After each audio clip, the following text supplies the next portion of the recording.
Şafii mezhebine göre orucu pozan şeyler 9'dur. Yani 9 şey vardır ki bu şeyler orucu pozur. Bunlardan birincisi insanın vücudunda olan boşluklar vardır ki, yani mesela ağız boşluğu kimi, burun boşluğu kimi, kulak boşluğu kimi. Bu boşluklardan bilerekten her hansı bir şeyin vücudun içine dahil edilmesi. Bu hallarda oruç bozular.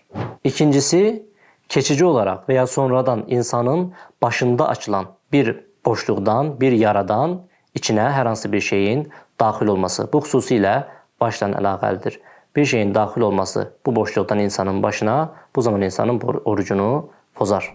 Üçüncüsü, arxa nəcis dəliyindən və ön cinsiyyət üzvündən insanın vücuduna hər hansı bir dərman daxil etmək. Dördüncüsü, qəsdən, bilərəkdən, istəyərəkdən qusmaqdır. Beşincisi, gün içində, oruclu vaxtda cinsi münasibətdə olmaq. Altıncısı, heyz.